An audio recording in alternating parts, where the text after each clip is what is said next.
안녕하세요. 창직 리포트 직업의 발견 임지연입니다. 네, 오늘은 지난주보다 훨씬 더 알찬 내용 준비했으니까요. 오늘 많이 기대해 주시고요. 뜸들이지 않고 창직에 대한 궁금증 바로 시작하겠습니다. 스토리 있는 정보들이 훨씬 가치 있다. 그렇다면 감성을 움직여라. 사람을 변하게 하는 스토리 창조의 능력자 Y스토리 윤성애 대표. 그녀의 창직 스토리 함께 들어보실까요? 네, 오늘은 제가 좀 외롭지 않을 것 같아요. 여성 창직자분이 나와주셨는데요. Y스토리 윤성애 대표 나오셨고요. 또 도움 말씀 주실 분으로 한국고용정보원 직업연구센터의 박봉수 연구위원 나오셨습니다. 어서 오세요. 안녕하세요. 네, 안녕하세요. 네, 윤 대표님 제가 프로필을 검색해보니까 대한민국 1호 스토리 코치라고 나오더라고요. 네. 스토리 코치라는 게 조금 생소해요. 뭐 멘토, 멘티 이런 개념과 또 어떻게 다르다고 볼 수 있을까요?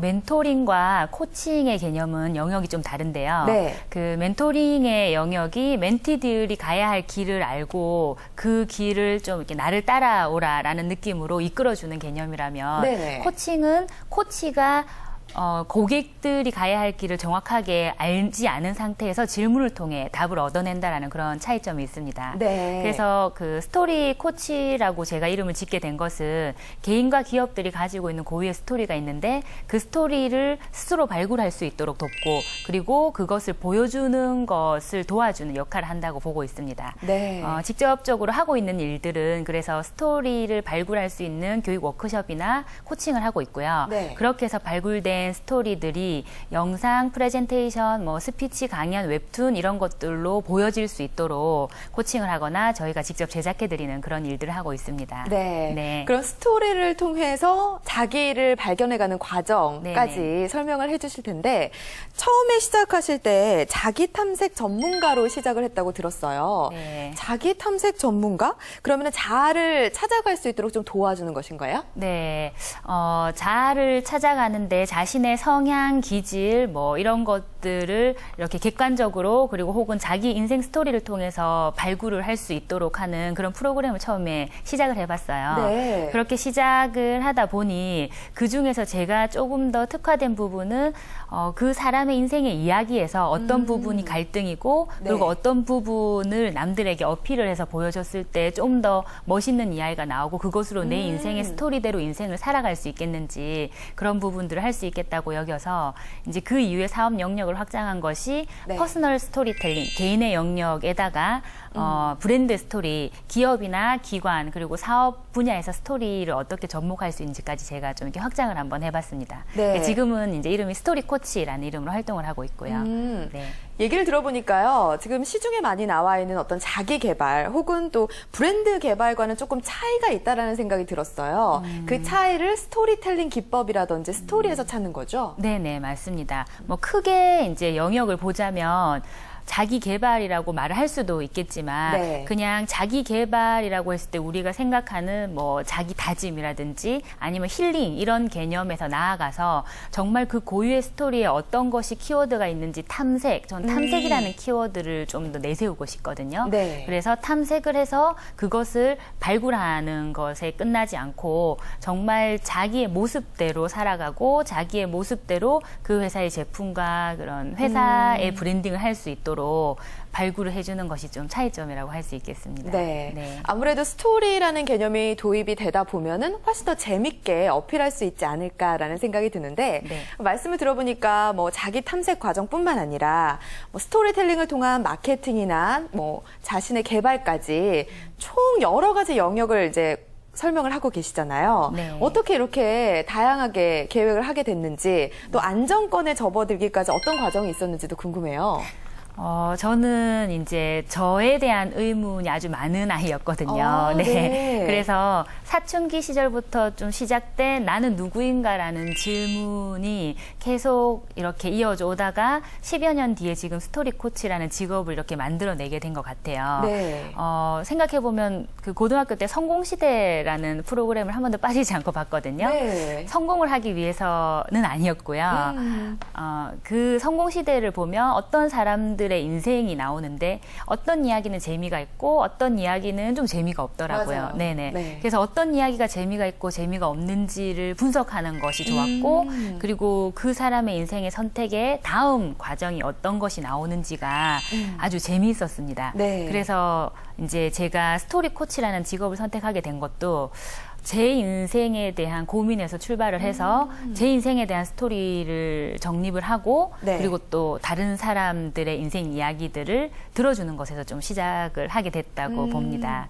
본인의 스토리가 결국에는 창직으로 이어졌다라고 볼 수가 있을 것 같아요. 네. 치열하게 자기 자신에 대해서 고민을 하고 그 가치를 만들어냈다고 보는데 그러면서 스토리에 주목을 하셨다는 거죠. 네. 스토리텔링이라는 게 사실은 글쎄요, 전 좀 막연하게 생각이 돼요. 아이들이나 뭐 교육용으로 사용하는 건 알고 있었는데 프로그램화 시켰는지 뭐 상품화나 제품화 시킨 게 있는지 이런 것도 궁금한데. 네, 일단 어떤가요? 스토리를 발굴을 하는 데 있어서 저희가 만들어내고 있는 그런 툴들이 있어요. 네. 그래서 스토리를 발굴할 수 있는 질문지와 여러 가지 그런 눈에 보이지 않는 툴부터 해서 또 작년에는 한 1년이 조금 넘게 연구 개발을 해서 네네. 지금은 그 툴 중에 하나인 이런 그 스토리텔링 카드 게임을 개발을 했거든요. 아. 네.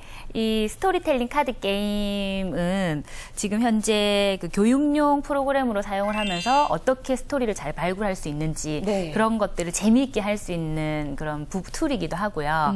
또 이걸 가지고 그냥 단순히 이야기를 만드는 것에 그치지 않고 그 이야기를 만드는 것이 어떤 의미가 있고 가치가 있는지 네. 이런 것들을 좀 더 재미있게 할 수 있는 툴로서 제가 이렇게 저희가 개발을 해보게 되었습니다. 네. 좋은 교육 자료로도 활용을 할 수 있을 것 같은데요. 근데 궁금한 게요. 그 본인의 내면의 얘기를 쉽게 꺼낼 수 있을 것 같진 않다라는 생각도 들거든요. 네. 어떻던가요? 실제로 접해보니까 자기 얘기를 그렇게 잘 터놓고 하던가요? 그렇지 않죠. 그렇죠. 네네. 네. 그런데 이제 일단 제가 이 사업을 하면서 좀 안정화시키게 된 것과도 관련이 있는데 제가 나는 누구인가 혹은 나는 왜 이런 사업을 하려고 하는가 네. 이런 부분들을 정말 고민을 많이 한 케이스예요.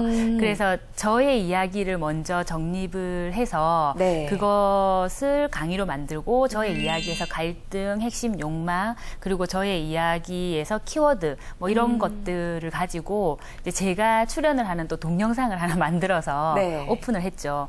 그렇게 이제 저의 이야기를 정립을 하면서 내리게 된 그런 과정들을 질문지의 형태로 정리를 하다 보니 이제 사람들이 생각보다 쉽게 나의 이야기를 말하고 싶어하는 경우가 생각보다 많았어요. 그래서 그냥 단순히 상담을 하거나 네. 아니면 단순히 그냥 개인 브랜딩을 하기 위해서 나를 보여주는 것 그런 것과 차원이 다른 아주 깊이 있게 들어가는 나를 볼 수 있다라는 점에서 조금 이렇게 마음을 열었던 것 같습니다. 그렇군요. 네. 단순히 그래서 취업을 하는 데 있어서 이제는 본인의 스토리가 중요하다라고 해서 그런 부분에만 초점이 맞춰지는 게 아니라 이제 자기 그 깊숙한 내면을 찾아가 보면서 자기 탐색도 하고 자신에 대한 자아를 찾아가는 과정이라고 생각을 하면 될 것 같은데요.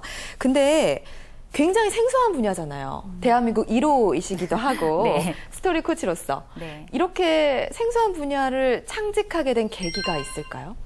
아까도 말씀드렸지만 저는 이제 저에 대한 고민이 이렇게 창직이라는 과정으로 연결된 것 같기도 하고 네. 이제 그렇게 많은 고민을 하는 과정에서 제가 스토리라는 키워드를 잡게 된 것은 국어국문학과 수업을 복수 전공을 하면서 그 당시에 스토리텔링이라는 걸 배우는데 그것이 너무 저에게 매력으로 다가왔었어요. 네. 그래서 지금도 제가 그냥 단순히 이것이 유행의 차원에서 스토리텔링이 아니라 정말 개인과 기업의 의미를 찾아줄 수 있다라고 생각하는 부분에서 스스로 이제 한번 정의를 내려보고 그 범위를 정했더니 네. 뭐 아무래도 남들이 말할 때는 조금 이른 나이 아니냐, 그렇죠. 라고 얘기는 하지만 그게 이제 계속 실험을 해가는 과정인 것 같아요. 네. 네, 이렇게 의미 있는 가치를 찾았지만 이게 직업으로까지 발전시키려면 혼자 힘으로는 좀 힘들었을 것 같아요. 정부의 지원이라든지 도움을 받은 곳이 있을까요? 처음엔 저는 이렇게 없는 직업을 새로 만들어내는 것이 창직이라는 이름으로 있는지도 몰랐는데 이제 창직 인턴제라는 것을 알게 되었거든요. 그래서 창직 인턴제 지원 사업을 받으면서 이제 제가 처음에는 좀 두려웠지만 한 6개월 정도의 지원에서 교육도 받게 되고 그리고 또 이렇게 하면 내가 창업을 할 수도 있겠구나라는 생각이 들어서 그렇게 진행을 하게 되었습니다. 네, 정말 인터넷에 검색을 해보면요. 창직이라는 단어를 치면 창직 인턴제라는 게 굉장히 눈에 많이 띄어요. 그렇지만 구체적으로 어떻게 도움이 될지에 대해서는 좀 의문스럽기도 하거든요. 구체적으로 어떤 도움을 받으셨나요? 네, 뭐 가장 구체적으로는 금전적인 지원을 조금 받았고 왜냐하면 중요하죠. 네네 처음부터 제가 이걸 하기 위해서 모든 것이 갖춰진 상태가 아니니까요. 그럼요. 네네. 그리고 또 금전적인 지원뿐만 아니라 저 같은 경우는 창직 인턴제 우수 사례로 이제 선정이 되어서 고용노동부 창직 사례집에 실제로 실리기도 했고요. 네. 그리고 그 이후에 제가 창업을 하고 저희 회사의 직원을 뽑을 때도 창직 인턴제로 저는 또 직원을 뽑았거든요. 아, 그래요? 네. 네네. 그러니까 뭐 그런 것 이외에도 제가 이렇게 하고 있는 것들을 그냥 하고 있는 일로 말하는 것이 아니라 창직이라는 범위로 또 사람들에게 말을 하고 다닐 수 있어서 그것이 좀 홍보에 아무래도 도움이 좀 되었습니다. 그렇군요. 네네. 자, 이렇게 도움을 많이 받기도 했지만 사실 좀 아쉬운 부분도 있었을 것 같아요. 네, 이렇게 뭔가가 정확하게 자리 잡기 위해서 사실 조금 더 긴 시간에 그런 지원이 필요하지 않을까라는 생각을 해봤거든요. 네. 2012년에는 제가 6개월 동안의 지원을 받았는데 작년과 올해는 3개월, 4개월 이렇게 좀 기간이 줄어들었어요. 네. 그래서 제가 생각할 때는 제가 창직 인턴제가 아닌 다른 정부 지원 사업도 조금 받으면서 느낀 것인데 네. 좀 이렇게 여러 사람들에게 다양한 혜택을 주자는 쪽으로 정부 지원 사업이 진행이 되어서 어떻게 보면 정말 가능성이 있고 아주 괜찮은 그런 아이템을 가진 경우에 네. 그것이 지원을 조금 받다가 마는 그렇게 끊기는 경우가 있지 않나라는 생각이 듭니다. 그래서 네. 어떻게 보면 다양한 사람에게 여러 혜택을 주는 것도 괜찮지만 좀 될 만한 사람에게 조금 장기적으로 밀어주는 것도 괜찮지 않나 이런 생각을 해보게 됐습니다. 그렇죠. 근데 아무래도 그 창직이 굉장히 쉽지만은 않잖아요. 여러 가지 애로사항도 있었을 것 같아요. 제가 이제 처음에 그 사업자 등록증을 내러 세무서에 갔을 때 네. 그 세무서에서 지금 이 회사가 하고 있는 분야, 영역을 어떤 카테고리에 넣어야 할지를 가지고 그렇죠. 상당히 힘들어 하시더라고요. 그래서 새로운 분야니까. 네네. 네. 그래서 이제 저는 이 카테고리에 넣으면 되겠다라고 얘기를 했는데 또 세무서에서는 아니다. 이렇게 해서 한 3시간 정도 걸렸고 그 이후에 또 제가 하고 있는 분야를 조금 더 이렇게 연구를 해보고자 이제 대학에 조금 더, 학력을 조금 더 높이고 싶어서 진학을 하려고 하는데도 네. 교수님들 가운데서도 뭐 이과로 가라, 저과로 가라, 혹은 외국의 비슷한 사례가 아직은 잘 모르겠는데 어떤 걸 해야 될지 모르겠다. 이렇게 얘기를 하시는 경우가 많았어서 무엇보다도 이제 이렇게 자꾸 새로운 것들이 생겨나면 융복합형 비즈니스나 학문의 분야나 뭐 이런 직업군들이 생겨날 텐데 그런 것에 관해서 시장에서 생겨나는 직업과 거의 발맞추어서 제도적으로 그런 카테고리들이 좀 생기면 좋지 않을까. 네, 그런 부분이 좀 애로사항이었습니다. 네. 이렇게 해서 윤성애 대표님의 얘기를 들었는데 박봉수 연구위원님이 하실 말씀이 참 많으실 것 같아요. 네. 아무래도 그 창직이라는 게 글로벌 트렌드이기도 하고 그런데도 불구하고 또 국내에서는 아직 그렇게 잘 모르는 사람이 많단 말이죠. 그렇죠. 예. 이렇게 창직이 중요해졌는데 왜 이렇게 차이가 있고 갭이 있다고 생각을 하시나요?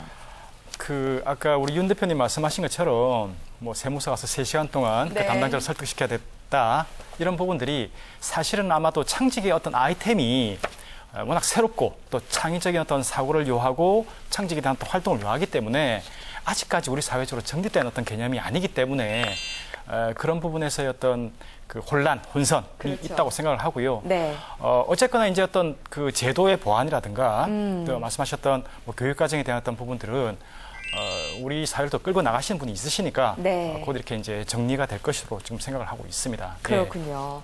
창직이 이렇게 글로벌 트렌드로 자리를 잡았는데 왜 이렇게 주목을 받고 있다고 생각하시는지 창직의 중요성이나 필요성에 대해서 한번 짚어주실래요? 예, 아마도 그 필요성이나 중요성은 그 창직이 주는 네. 효과성에 대해서 이제 먼저 말씀을 드려야 될 것 같고요. 그 창직이 주는 그 효과는 크게 세 가지로 말씀을 드릴 수가 있습니다. 첫 번째는 이제 그 생애 노동 시장에서 첫 진입 또는 이제 재진입에서 나타나는 그 직업 진로 지도의 대안이 될 수가 있죠. 네.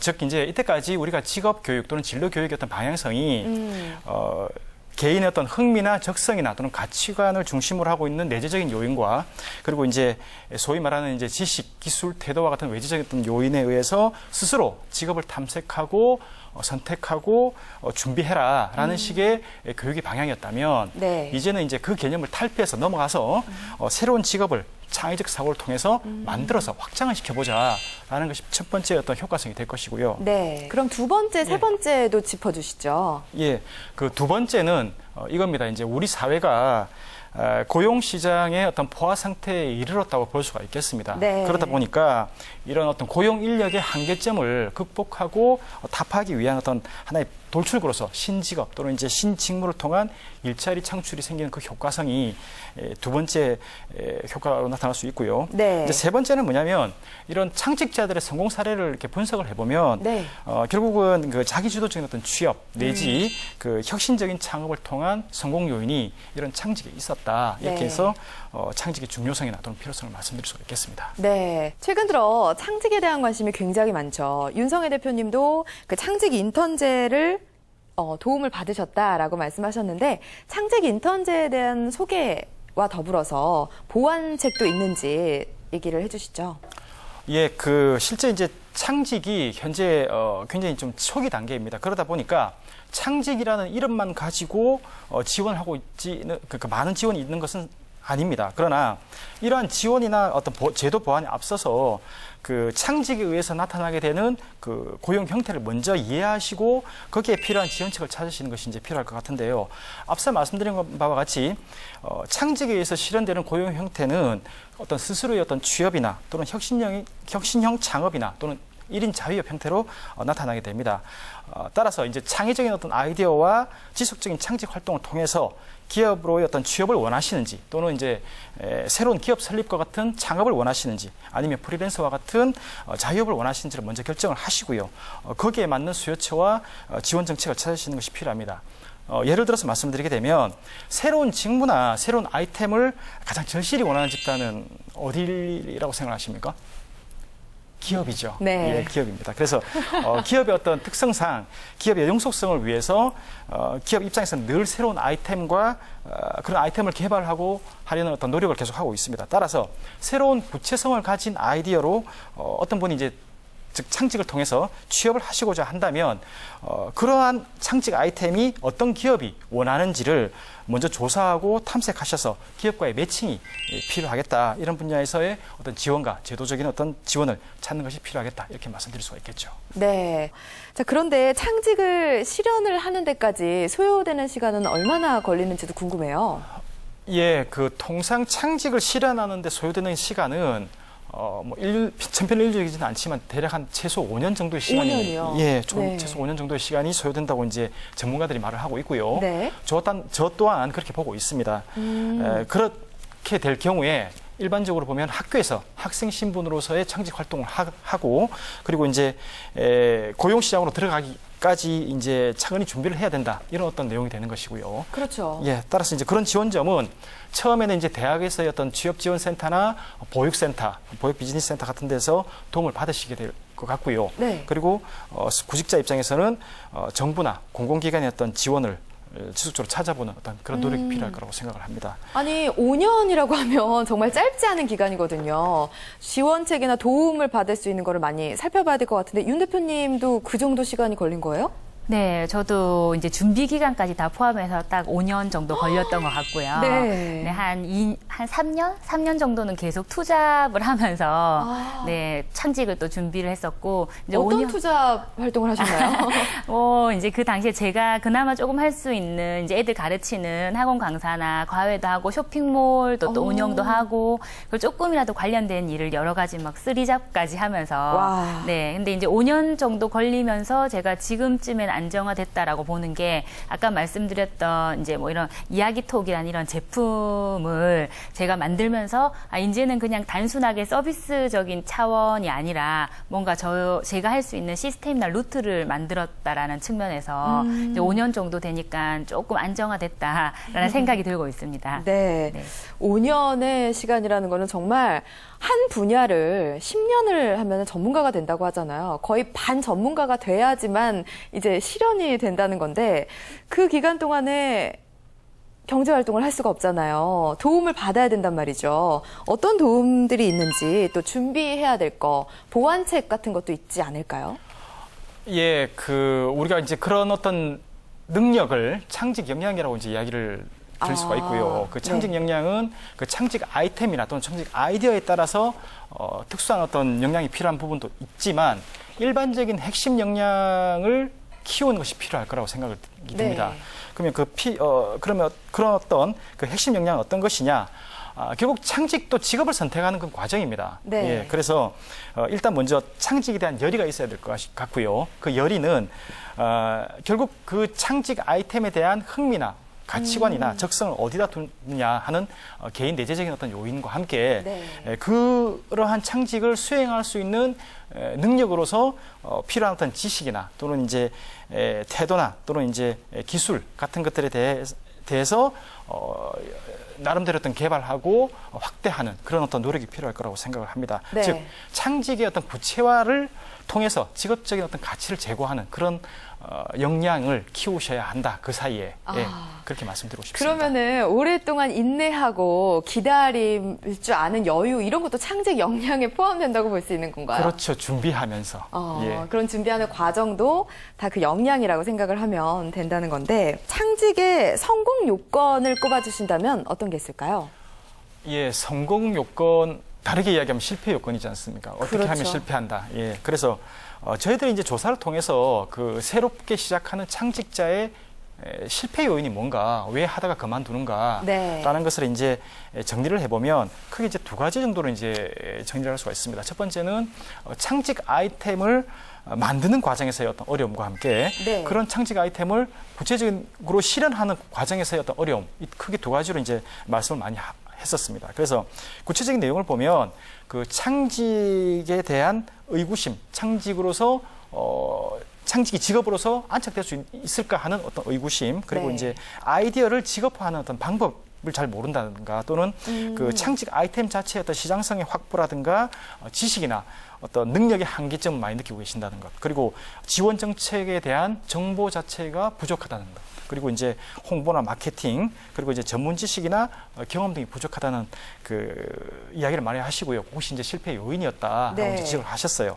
그래서 또 반면에 그러면 그것을 극복하고 창직에 성공하셨던 분들의 방법은 뭐였냐라고 이제 다시 한 번 더 조사를 해보면 일단 우리 사회 트렌드 또는 국제적인 사회 트렌드와 흐름을 판단했었고 네. 그리고 이제 외국의 창직 사례에 대해서 먼저 분석을 했었다. 이런 어떤 내용과 함께 그 창직 아이템에 구체적으로 필요한 그 니치 마켓이 어떤 것인가, 그리고 네. 그 사람들이 요구하는 요구점은 어떤 것인가라는 것을 구체적으로 밝혔고요. 그리고 이제 전문가 조언을 통해서 구체화하는 과정이 이제 필요하다. 그리고 이제 협업에 의한 그 과정상의 효율성을 기하고 그리고 이제 성공 사례를 벤치마킹함으로써 그 과정을 조금 더 단축시켰다라고 하는 성공 요인이 있었습니다. 네.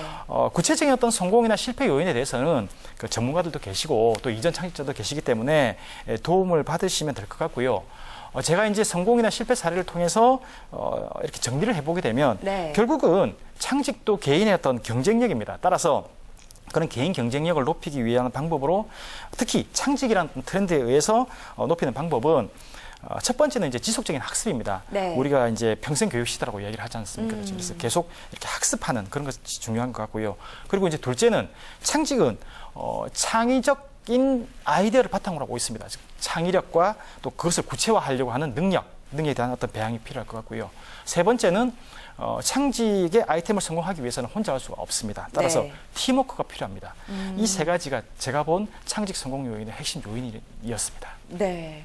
윤 대표님 얘기 들으니까 뭐 성공 요인이라든지 실패 요인 얘기를 들으니까 여러 가지 스쳐 지나가는 생각들이 많을 것 같아요. 네. 창직을 준비하는 사람들, 또 분위기에 휩쓸려서 창직해볼까 고민하는 그런 사람들에게 한 말씀 해주신다면요. 제가 이제 듣다 보니 또 무슨 생각이 들었냐면 제가 지금까지 지내오면서 진로를 결정을 할 때 하고 싶었던 많은 그 분야들이 있었지 않겠습니까? 네. 그 분야들이 어떻게 보면 모두 하나로 녹아서 지금 저의 직업인 스토리 코치를 만든 것 같거든요. 맞아요. 네. 제가 뭐 이렇게 연극도 했었고요. 그래요? 네, 그리고 뭐 탈춤도 추고 그리고 제가 시나리오 작가가 되면서 연출도 해보고 싶었고 뭐 여러 가지 제가 해보고 싶고 실험했던 일들이 지금 모든 것을 제가 다 하고 있는 것 같아요. 네. 그래서 그렇게 지금 이제 우리 전문가님께서도 말씀을 해주시니까 나도 그렇게 해서 지금 이렇게 창직을 하게 되지 않았나라는 생각이 들고 제가 조언을 해주고 싶은 것이 있다면 네. 창직을 하기 위해서 고민을 많이 한 이후에 나오게 되는 결과물을 그냥 단순히 막연하게 내가 이런 일을 하는 사람이다라고 하는 것이 아니라 그 이름을 정하고 그리고 그 이름이 하는 일의 정의를 한 문장으로 말할 수가 있고 또 그 일이 어떤 영역에서 진행되는 것인지 네. 범위를 정할 수 있는 이 세 가지가 되어야지 이제 창직의 시작이지 않을까라고 생각을 합니다. 네, 네. 그리고 아까 자꾸 얘기가 나왔지만은 그런 끝까지 가지고 가려고 하는 끈기. 네, 저도 언제까지 이렇게 스토리 코치로서 활동을 하는지 많이 지켜봐 주시기 바랍니다. 네. 네. 앞으로도 계속해서 발전해 나가시길 바라고요. 저도 창직 프로그램을 진행을 하다 보니까 새로운 창직 사례들에 굉장히 관심을 갖게 되더라고요. 보다 보니까 조금만 더 생각했으면 나도 할 수 있었을 텐데 이런 것들이 있더라고요. 그러면서 창직해볼까? 이런 고민을 하게 되는데 이렇게 분명히 휩쓸려서 결정을 하고자 하는 사람들이 많을 거예요. 이런 분들에게 당부 말씀을 해주셔야 될 것 같아요. 예, 그 창직은 분위기에 휩쓸려서 할 수 있는 활동이 아니지요. 일단 네. 먼저. 그렇고 이 창직 자체의 어떤 특성상 새로운 어떤 창의적인 아이디어를 중심으로 구체적인 창직 활동을 계속 지속적으로 해야 되는 그런 특징이 있습니다. 네. 따라서 스스로의 어떤 그 미래에 대한 고민 그리고 이제 그런 미래를 준비하는 노력이 필요하다는 것 그리고 이제 장기적인 시간과 여러 사람의 어떤 도움이 필요하고요. 그 도움하에서 자기가 개발했던 아이디어를 구체적으로 구체화하려는 그런 노력이 그 어떤 활동보다 필요하다는 것 꼭 염두에 두시고 접근하셨으면 좋겠습니다. 네, 제가 이렇게 말씀을 듣다 보니까요. 창직이 참 쉬운 게 아니구나라는 생각이 들어요. 열정만 있다고 해서 할 수 있는 것도 아니고 끈기가 또 뒷받침돼야지 가능하지 않나라는 생각을 해봤습니다. 자, 오늘 창직 리포트 직업의 발견은요. 박봉수 연구위원 그리고 윤성애 대표와 함께 했습니다. 오늘 도움 말씀 고맙습니다. 오늘 방송에서 나온 창직 인턴제 많이들 궁금하셨죠? 창직 인턴제는 창직 창업을 희망하는 사람들이 해당 분야 기업 전문가 곁에서 실무 경험을 쌓고 인턴 기회를 제공받아 창직 창업으로 이어지는 정부 지원 제도인데요. 창직 인턴제 실시 기업의 경우 인턴 6개월 기간 동안 약정 임금의 50%, 최대 80만 원까지 지원하고 인턴 종료 후 1년 이내에 창직에 성공한 경우 200만 원의 창직 지원금까지 챙길 수 있는 가장 알려진 제도라고 할 수 있는데요. 바로 이 제도로 많은 분들이 창직에 도전하고 있다고 합니다. 또한 창업진흥원과 소상공인 이러닝 센터에서는 창직 관련 사이버 강좌를 진행 중에 있고요. 직장이나 학교 때문에 시간을 내기 어려운 분들은 한국생산성본부와 대한상공회의소에서 운영하는 창직 교육 프로그램을 이용하시면 좋을 것 같네요. 창직을 준비 중이신 분들은 기관명과 홈페이지 반드시 기억하셨다가 다시 한번 확인해보는 센스가 필요하겠죠? 네, 창직 리포트 직업의 발견. 오늘 준비한 내용은 여기까지입니다. 저는 다음 주 이 시간에 다시 찾아오겠습니다. 고맙습니다.